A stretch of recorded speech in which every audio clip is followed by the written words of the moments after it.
ثانيتين.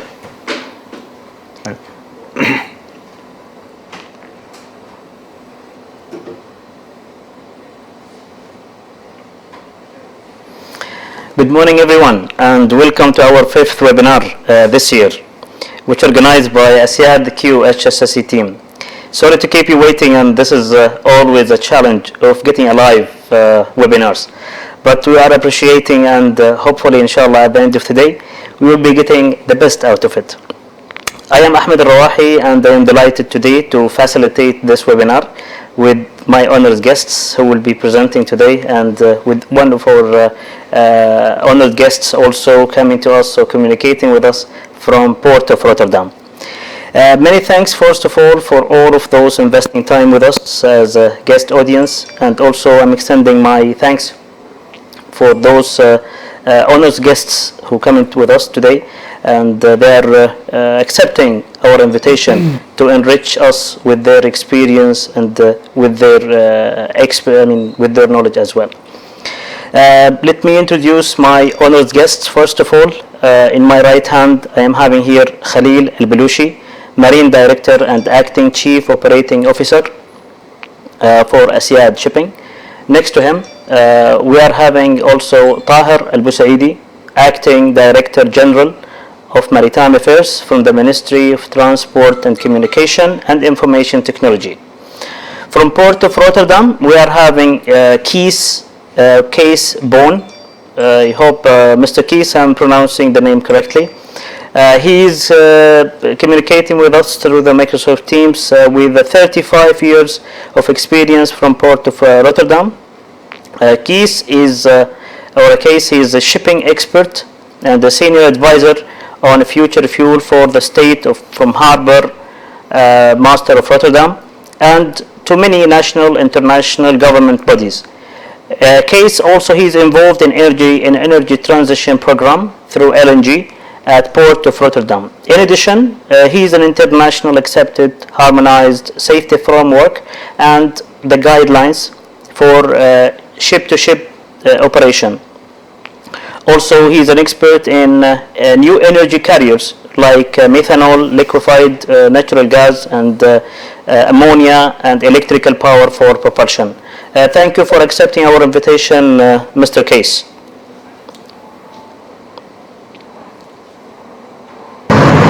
No problem. Glad to be here, and thank you for the invitation. Thank you so much. Well, before we kick in the start of the discussion today, let me take you through the objective of this webinar. With the shipping industry transporting more than 80% around the world for the global trade, shipping, or the seafarers basically, they are proving through the dedication and through their professionalism the transporting through the COVID-19 pandemic. In fact, they are playing a vital role in transporting fuel and medicine and many essential items also around the world, playing a vital role also for a supply chain and for the global commerce to be running and active during the COVID-19 pandemic last year and the beginning of this year. This is one of the reasons basically IMO, or the International Maritime Organization, is celebrating today as the World Maritime Day from every year. This year was the theme as seafarers at the core of the shipping future. In our webinar today, we'll be focusing not only on the seafarers and their safety and well-being on board the ship and how the authorities they were reacting to this. It's also a background about the ship owner. I mean, we have a representative from ASYAD Shipping who will tell us and share with us the experience that they have gone through during the COVID-19 pandemic. My first discussion is going to be with Mr. Khalil. But before in hand, dear audience, please and kindly request to keep also your Microsoft Teams as a silence mode. And please, if you have any questions, we can keep it until the end of this webinar today. Okay, Mr. Khalil, my first discussion and my first question, the importance of the World Maritime Day, and especially about the theme this year, the seafarers at the core of the shipping industry. how much emphasis and how much attention was given from the ship owner and or the ship operator as ASYAD Shipping is doing? Good. First of all, let me start by congratulating all my fellow seafarers and everyone in the maritime industry for this day. They deserve it. They deserve to be appreciated in a day that is being celebrated around the world. World Maritime Day started long back, more than 40 years ago. I think it was 78 when they first started. And it is celebrated annually with a focus on a specific aspect of shipping and maritime industry every year. This year, as you said, seafarers, the core of future of shipping. For example, last year it was sustainable shipping, sustainable planet. Yes. So it is kind of a continuation of last year. The year before it was women in the maritime community, yes, empowering women in the maritime community. So it is a day celebrated every year with a focus on one theme. This year and every year, seafarers are key and they are essential for the economy of the world. And we have seen it even more during last year and this year's pandemic phases, where seafarers were stranded and stayed on board ships for more than they should. Their contracts were expired.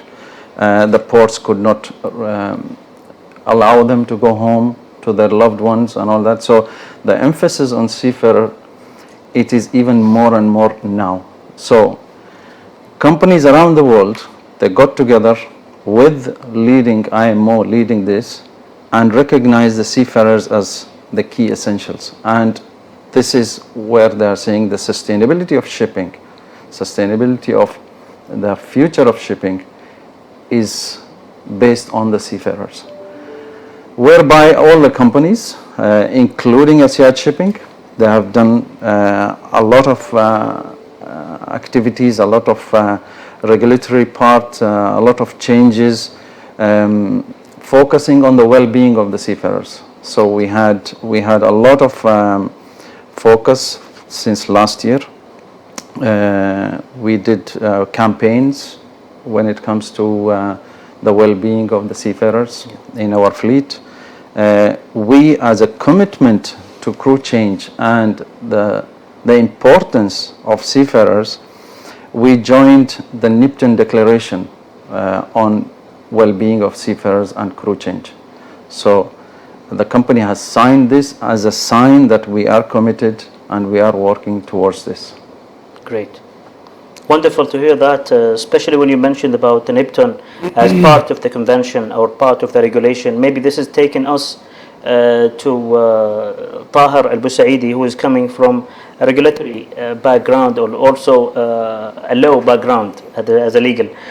So would you tell us also about the resolutions or the conventions that it was addressed or it's been communicated from the ministry side to either shipping companies, of course it's a shipping company in Oman, but also who are dealing with the seafarers.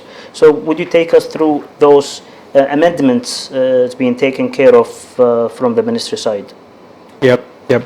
Thank you very much for this event, conducting these events. And first of all, I would like to send my appreciation for all seafarers around the world for their brave jobs on board the ships. Having said that, the IMO has already designated different themes for different events. The reason behind that, we will understood that those people has played a significant role to keep the life running. Be honest, we cannot feel any shortage in the transportation of commodities, products, and goods as well. So the seafarers around the world, they play a significant role.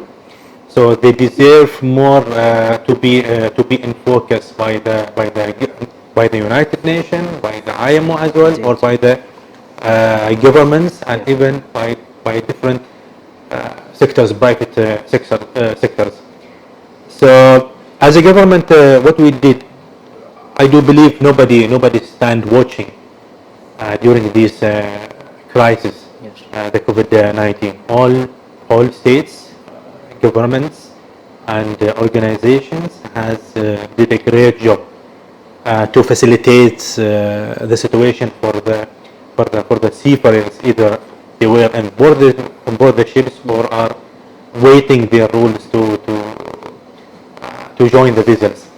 What we did as a government, there is like calls from international organizations, the IMO, for all member states around the world to facilitate the situations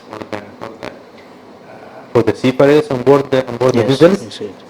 What we did exactly since 2000, at the end of 2000 or at the beginning of 2020, we start issued maritime instructions for the as a flag states. Yes. So we guided our ship owners how to deal with seafarers on board the vessels, and also we issued many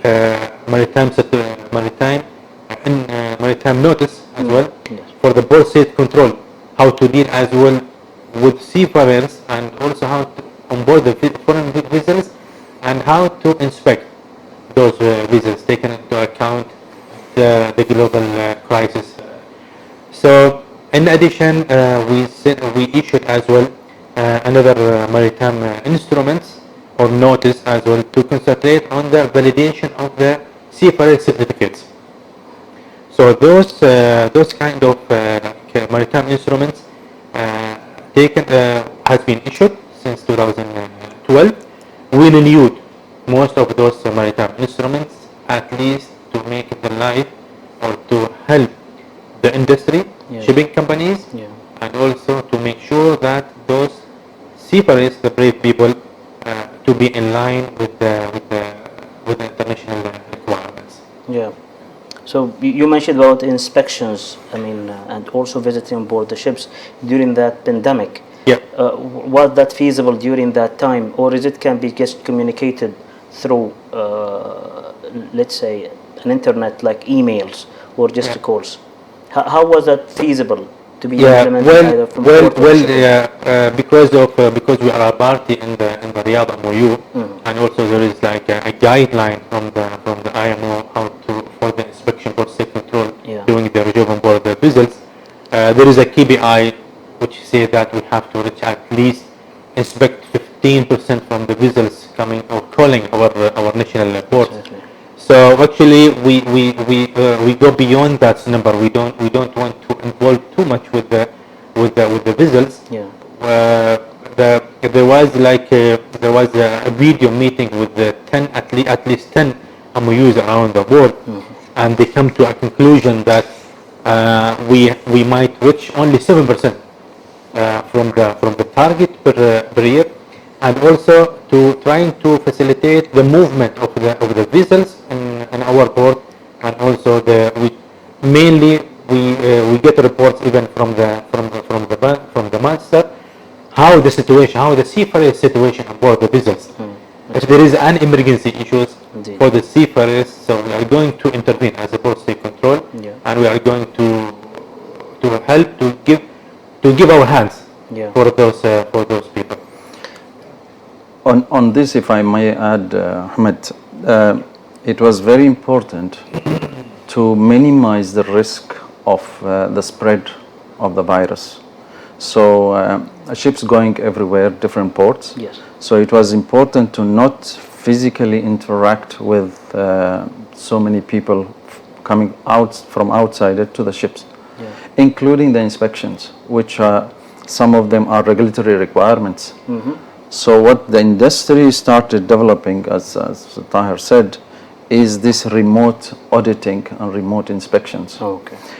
Obviously, they are not as effective sometimes as physical, but they have been effective in making sure that the ships are safe. The seafarers are not interacting a lot with the shore, because that was one of the risks for both ports and ships. Indeed, indeed. Maybe Mr. Keys, he is sharing with us the same as a crew change challenge, and you might be getting closer to this kind of experience. So would you shed a light from your experience at Port of Rotterdam, how it's being dealt with as a crew change is a challenge around the world going, and it might be in some of the ports until today? Yeah, like every port, we were confronted with the COVID restriction. And of course, Rotterdam as the largest port in Europe, with all the vessels visiting Rotterdam and all the crew changes normally are performed in Rotterdam. It was really a problem with a high priority for the port.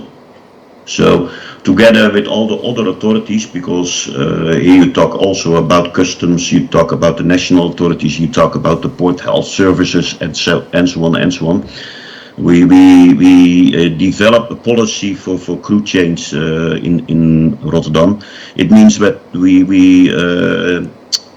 for instance, we appointed certain hotels for the relief crew to wait for the vessels, and also for the seafarers that will go home to go to the hotel, and from there waiting for their flight. We arranged that people can brought from the vessel to the airport on separated from everything, and so on. So we managed to make it possible to do crew changes in the port of Rotterdam, together with the port health services, of course. But still, you have these international restrictions on flights. It's luckily on this moment it's getting less strict, so it is more possible to send people home, to make it possible to go home for crew. But it is still a struggle for the shipping companies, the struggle for the agencies, as well as struggle for the authorities in a port, to make sure that everything is compliant with all kind of COVID restrictions, but make it possible to go home for people on board of vessels. I can give you one tip. What we use many times, there are many sites that gives an overview of restrictions in all kind of ports. I just show you one, and maybe you can find some nice additional information on that. Here you can see a site of an agency that is active in the Netherlands. You can click on one of the ports, and then you can see the restrictions. So I click on the port of Rotterdam, and here you can see all the restrictions that are applicable in the port of Rotterdam, and you can see, yes, you can do a crew change, but of course you need some certain papers, you need some declarations of health, etc., etc. So on this site you can see for every port where you can find what restrictions there still are to do the crew changes. Luckily, nowadays more and more things are possible, so we can accommodate, we can facilitate these crew changes, and it's really important for all the seafarers on board of vessels, of course. Yeah, apparently most of the ports around the world is just aligned somehow. Most of them with the same technique, with the same approach, and it came as a one hand and one unit to resolve this issue.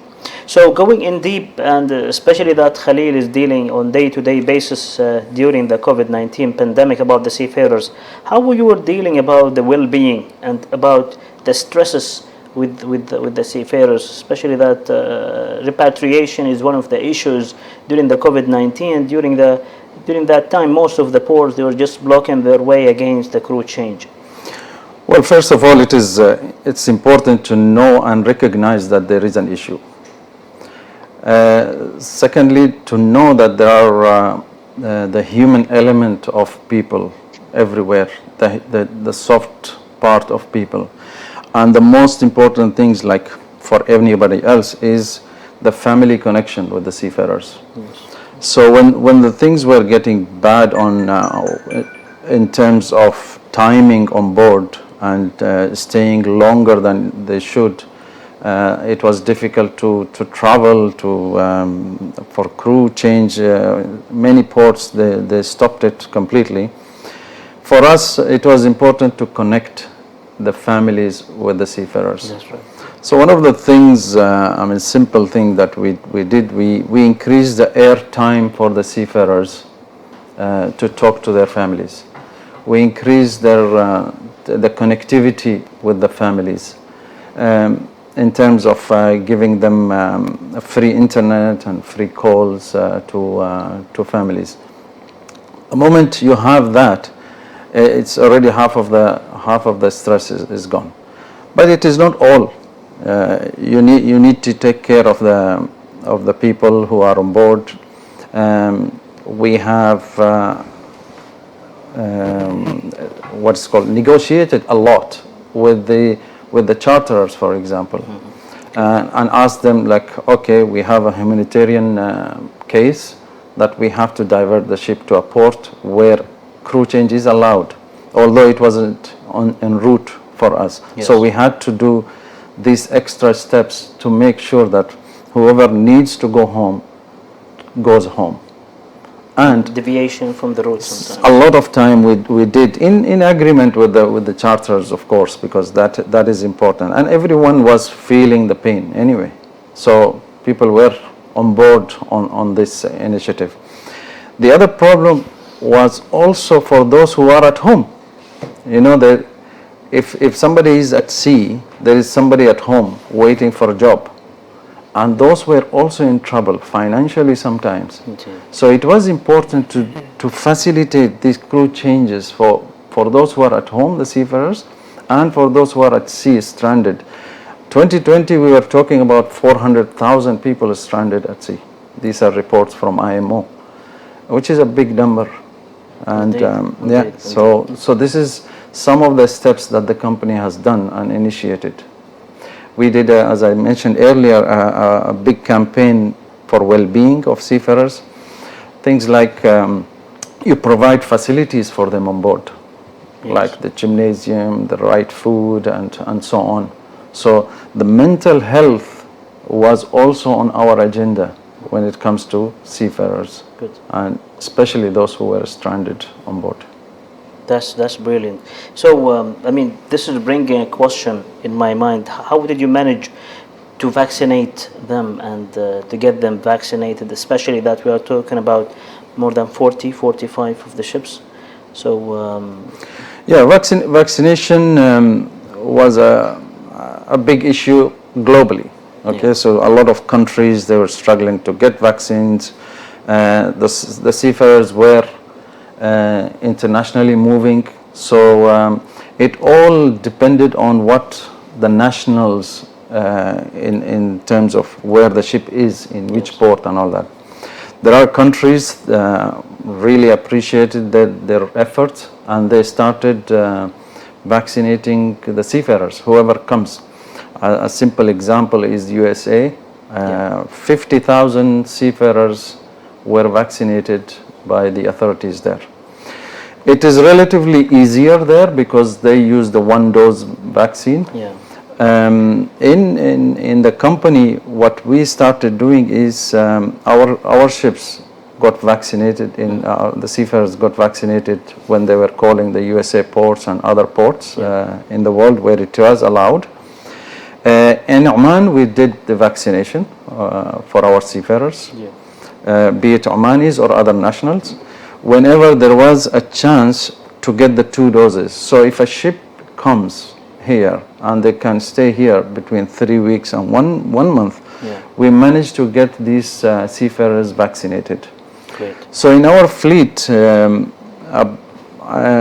close to 45% of seafarers are vaccinated. Mashallah. Yeah. So, and it's a campaign that it is continuing. Good. So out of this, maybe Tahir, because of your meetings or regular meetings with IMO, or might be even a virtual meeting sometimes, is there any upcoming regulations or even amendments, as we are having Maritime Labour Convention, maybe a ratification for that? Would you shed the light on the upcoming? Sure. let's try to go back to your statement that almost all states came together with the same idea about the restrictions and quarantines and so on and so. Then the IMO has realized that there are lots of restrictions deployed whether in the land, onshore or offshore. So, and then the IMO has believed that those people, I mean the seafarers, are in the front line. So there is a urge from the IMO. The cooperation must be deployed between all states to vaccinate, to provide proper vaccination or the approved vaccination for all seafarers while they are in the ports. So this is like a big mission for all states to put their hands together and then provide vaccination for all seafarers. So there is a big concern from the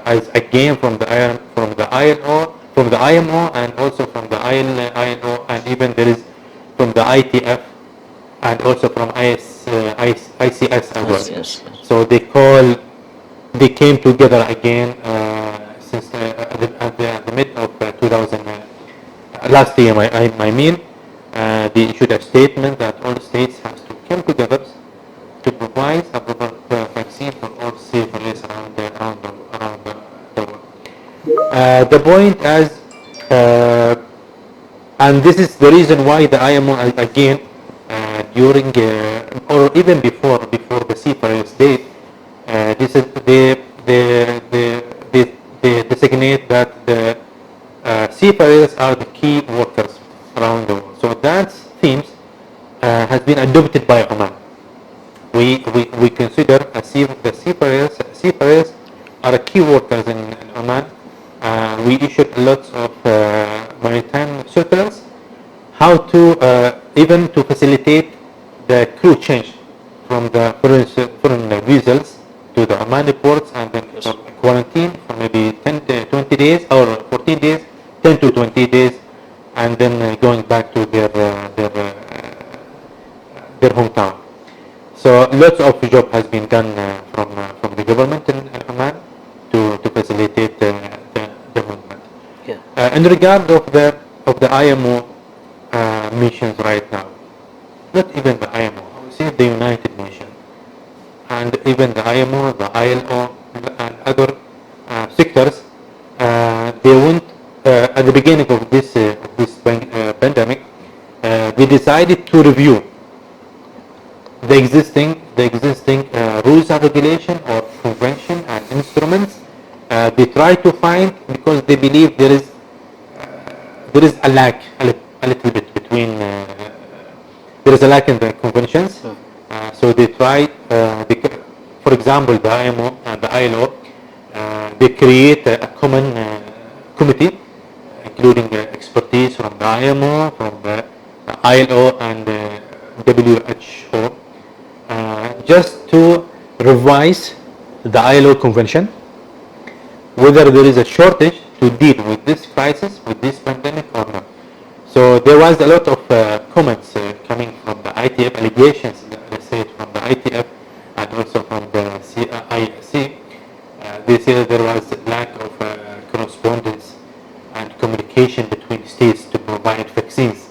And then that group from different organizations, they issued a guideline for the member states how to deal with this vaccine, how to provide vaccine for the seafarers. And also there was many allegations as well for the rule of the port state control and also for the flag state control.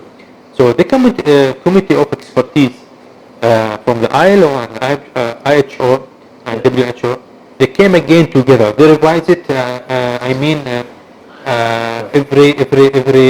Every 2 months, maybe every 3 months, and try to create to facilitate the issue.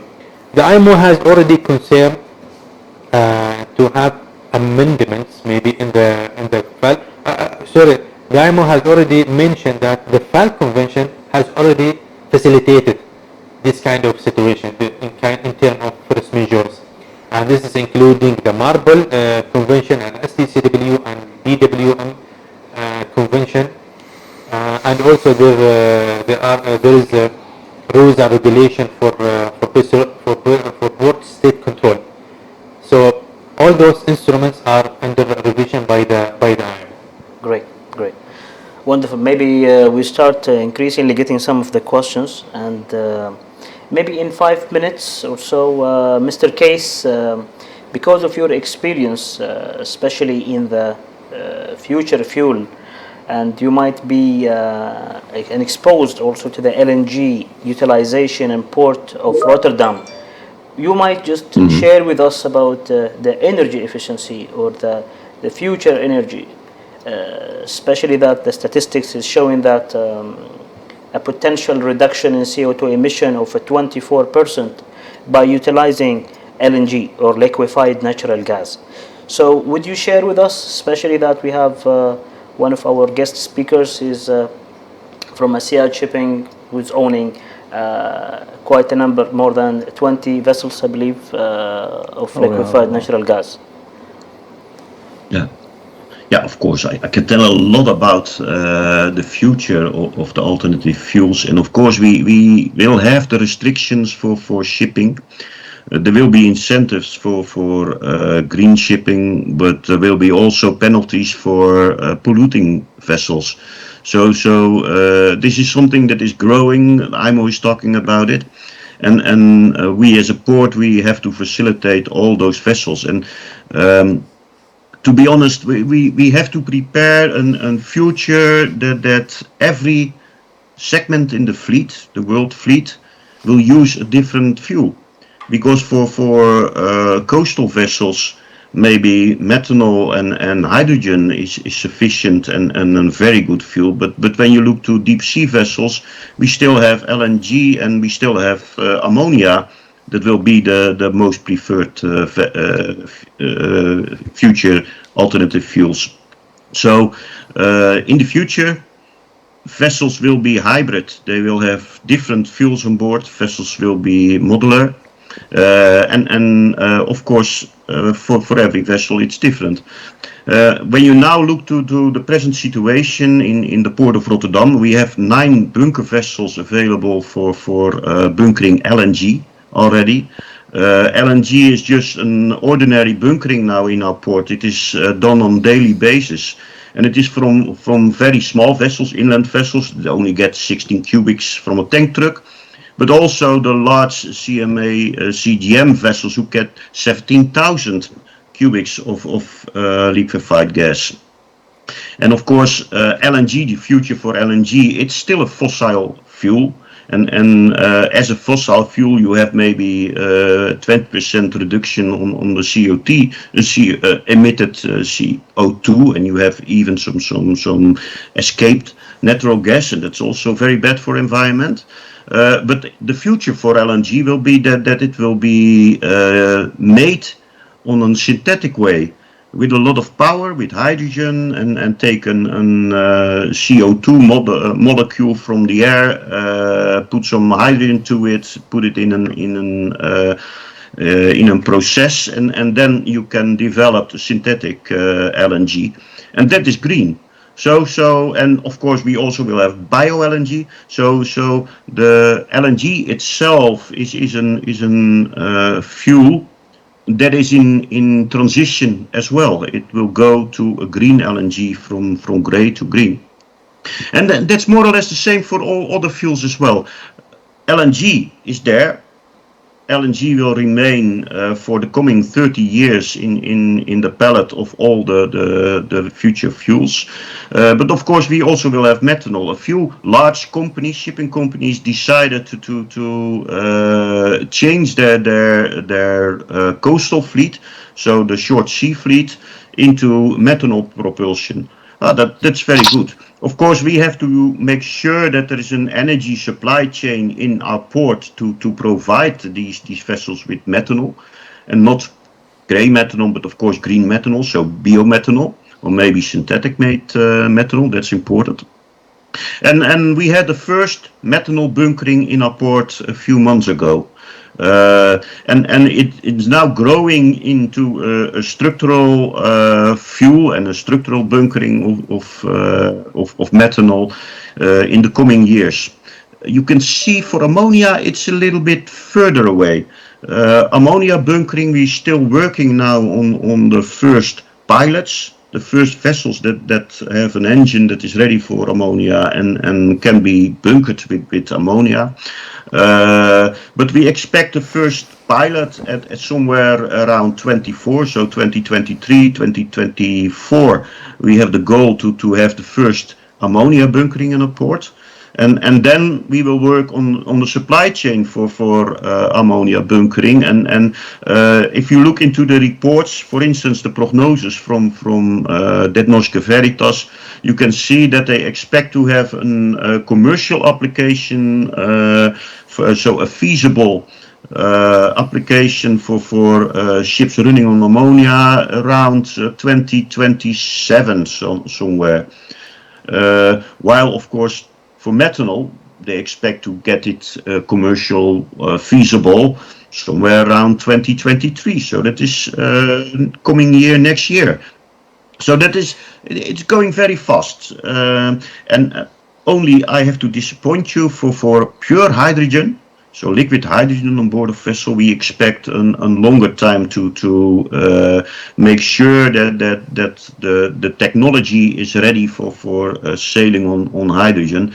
And hydrogen is really a solution. Pure hydrogen, liquid hydrogen is really a solution for short sea. The trade lanes, the shipping lines that can do a very frequent bunkering.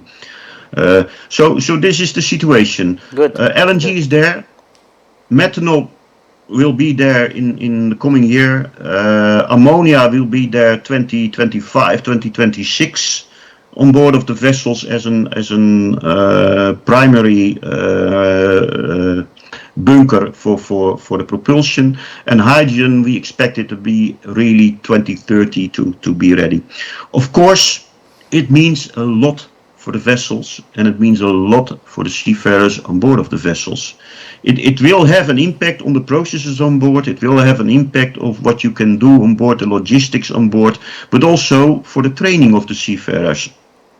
So there will be special courses, of course, for like we developed for the engineers in the engine room.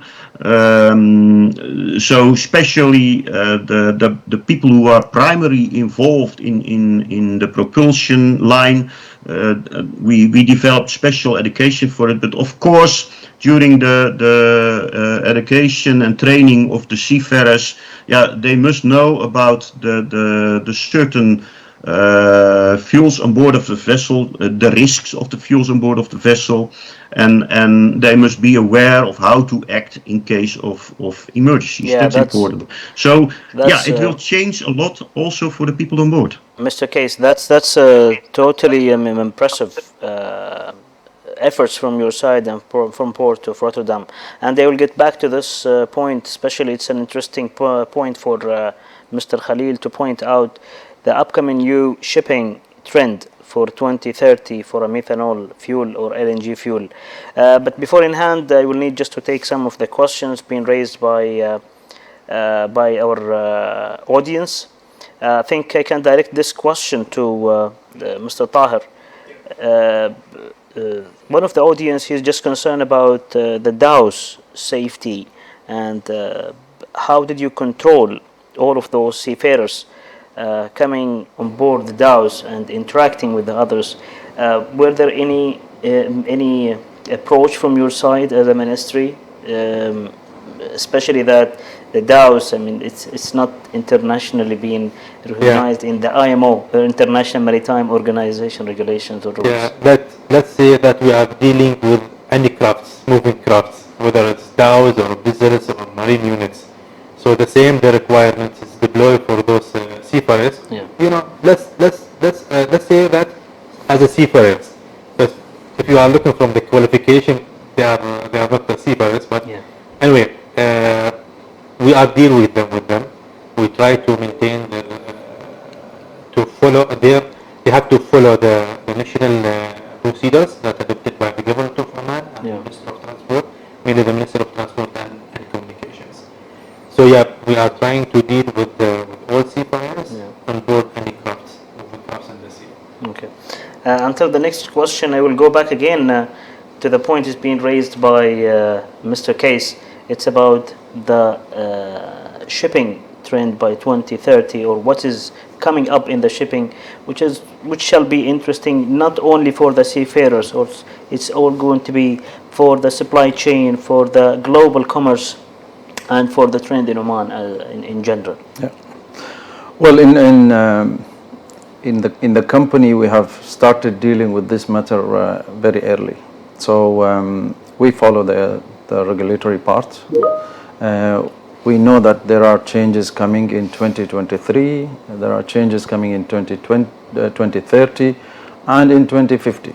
So IMO targets are very clear, and all the shipping community has to work towards that.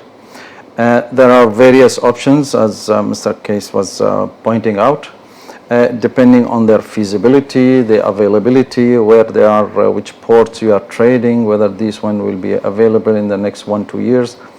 It is always a study going on. As far as we are concerned, we have a very big expansion plan as a company. So we are going to expand. We will have more ships coming. And this is at the top of our priority when thinking ahead.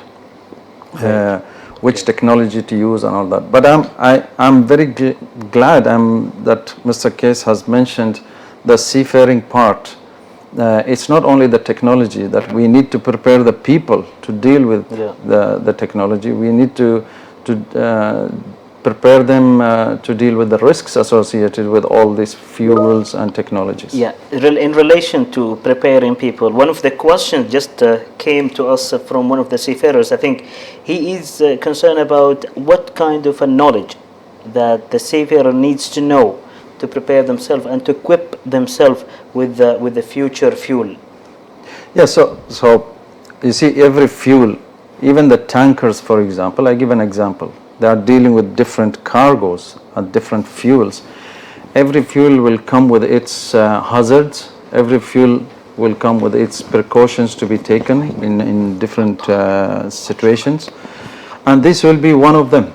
So we are going to use fuels like now. These fuels are not, they can be dangerous also, the current fuels, if they are not dealt with carefully. Yeah. So every development will come with its risks, but we have to mitigate them. Mitigating them by talking to the manufacturers of the engines, how to deal with certain situations, the risks that are associated. For example, ammonia is not an easy fuel to deal with, and so on. So the educational and training part has to cope with these changes. Indeed. This is important. Yeah, again, the same question is referred to Mr. Case. It's related again to the training. So what's the experience that you are following, or what is the approach that you are doing in Port of Rotterdam to train either the people at the port or even the seafarers, if there is any plans to do so? Yeah, of course, the training of the seafarers, that's under the IMO. The IMO will regulate new training guidance for people on board of vessels that are propelled with an alternative fuel. So that's internationally regulated. But of course, in a port, we also have to train people, because the worst thing you can have is that the people on board are educated, trained, and know everything what to do. But when an enforcement officer, for instance, from the port comes on board and he has no knowledge at all about these new issues, then you have on board really a problem. So we have to train our enforcement officers, we have to train our firefighters, as well as all the inspectors that arrive on board. We have to also develop new regulations in our port, for instance during bunkering, like we did for LNG. You can imagine if you do a bunkering of LNG on board of the vessels, everything is well regulated. You have your processes, you have your safeguards, all the risks are mitigated. But if somebody from the shore comes on board, they have to know about what to do and the do and don'ts. So don't go to the bunker manifold while you have a bunkering of LNG, for instance. A crane driver on board of a terminal, a crane operator of the terminal, must know that it is not safe to hang a container in a spreader above the manifold what you use at that moment for bunkering of liquefied gas. Those kind of items have to be also regarded in a port. So, of course, yes, on board you will have your safety processes and so on and so on. But when you are in port, it is a part of the whole process of shipping, of loading, of unloading, and then also all people on board in a port are involved and have to be trained. Yeah. Thank you, Mr. Kees. Another question I can direct it, I believe, to Khalil. It's related to the automation, maritime automation, or the approach which is worldwide is now going. Is it going to replace seafarers? Well, it is something that we have to live with. Digitalization is something that we have to embrace. Yeah. The technologies we cannot just ignore. So there are things coming, there are change, but they are enablers more than anything else. They are the ones to increase the efficiency. The data, for example, that we want from the ship through digitalization comes in a beautiful way now, in an easy way now. So we should think about how to use technology to our benefit than to get away from it. Technology is coming. We have to change our mindset to it. We have to embrace it. It will not replace seafarers. Seafarers, they have still the importance. The technology will take long time to replace. The shipping, if you plan to go from here, Oman, to anywhere across any ocean, you can't predict things. Indeed. And then yes. You need human interaction. You need the human interaction probably in a different way,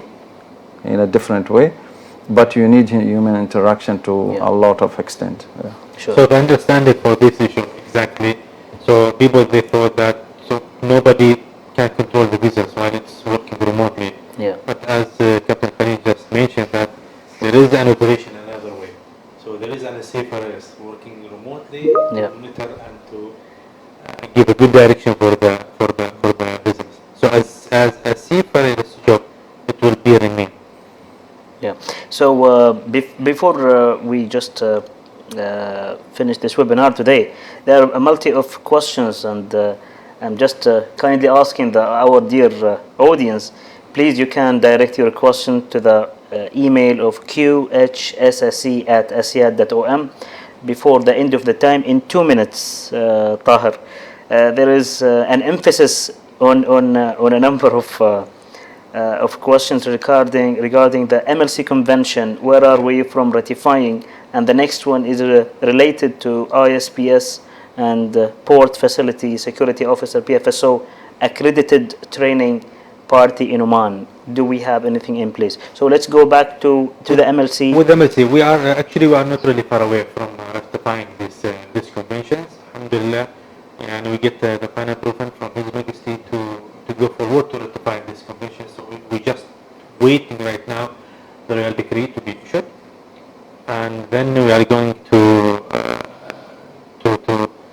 the ILO for the depository things, and then inshallah ta'ala Oman will be party in this convention. This is okay. And I can understand why people ask this question because of the importance of this convention. Now let's say again that now lots of issues that raised since the pandemic start. The solution was found in the MLC. So lots of states that supply seafarers, they go back and they revise the MLC. They found lots concrete solutions for this pandemic. So we do believe, we have a strong belief in Oman, in the Minister of Labor, Minister of Transport and Communication, and other sectors as well. We have to be a party in this convention, and inshallah ta'ala very soon we will be. for those audience who are not coming from a maritime background, the MLC referred to Maritime Labor Convention, which is now Mr. Tahir, he covered it. For the last question of today, the same thing related to the ISPS, which is International Ship and Port Facility for the security part. When are we going to have a training party in Oman? Well, for the training, we have a committee under the Ministry of Transport and Communication, just to advise us when the right time to start this kind of training. Yeah. So we'll take this point, inshallah, in our consideration, and then I'm sure we'll get feedback very soon. Okay. We are trying our best to capture the most of the questions and trying to prioritize to them as they are referring to the webinar theme today as we are having.